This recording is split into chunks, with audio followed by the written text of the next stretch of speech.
두 번째 만나본 사연은 개물림 사고였는데요. 개물림 사고는 신체적인 피해도 있지만 앞서 사연처럼 정신적인 피해까지 입을 수 있는 심각한 문제인 것 같거든요.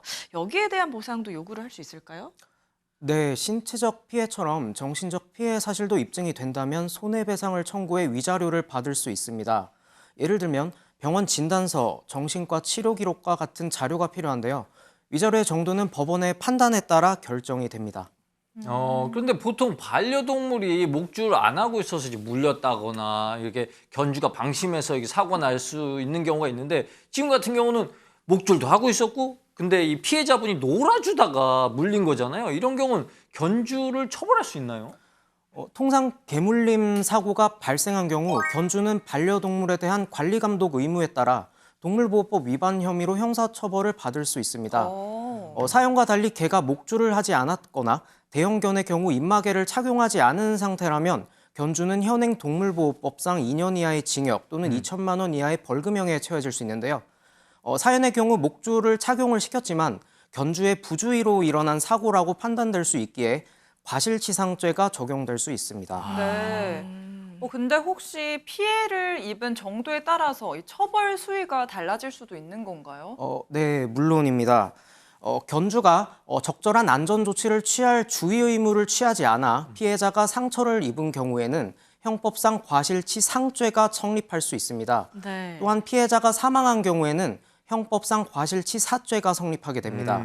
다만 피해자가 상해를 입은 경우 견주가 얼마나 중대하게 안전조치를 취하지 않았는지에 따라 과실치상죄가 아닌 중과실치상죄로 더 강하게 처벌을 받기도 합니다. 네. 근데 아까 사연 보니까 피해자가 견주에게 이제 추가 보상을 더 요구를 했더니 견주가 되려 피해자에게도 책임이 있다고 주장을 했거든요. 진짜 이런 경우도 있나요? 네, 이 같은 개물림 사고에서 피해자에게도 일정 부분 책임이 인정되기도 하는데요. 이는 과실상계 또는 공동 책임의 개념으로 견주의 책임이 100%가 아니라는 게 입증이 될 때 성립됩니다. 예를 들면 피해자가 반려동물을 자극하거나 위협한 경우, 반려동물에게 지나치게 가까이 접근한 경우, 또는 견주의 통제 범위 밖에서 피해자가 접근한 경우가 있고요. 또 한 가지, 피해자가 어린이라면 어린이를 보호하지 못한 해당 보호자에게도 일정 책임을 물을 수 있습니다. 근데 이제 개물림 사고 같은 경우는 이 사람을 문 경우 말고 강아지끼리, 개끼리 무는 경우가 훨씬 많지 않아요? 네, 강아지가 강아지를 문 경우에는 사람을 문 사고와는 달리 형사처벌은 되지 않지만 민사상 손해배상 책임은 발생할 수 있는데요.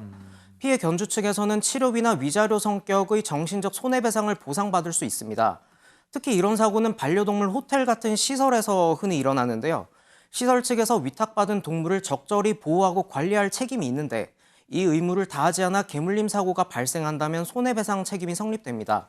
그러나 호텔 측에서 관리 책임을 다했다는 사실을 입증할 경우 책임이 면책될 수도 있습니다. 또 경우에 따라 사람이 물림 사고를 당했을 경우에는 과실치상죄가 적용되어 시설이 처벌받을 수 있습니다. 그렇군요.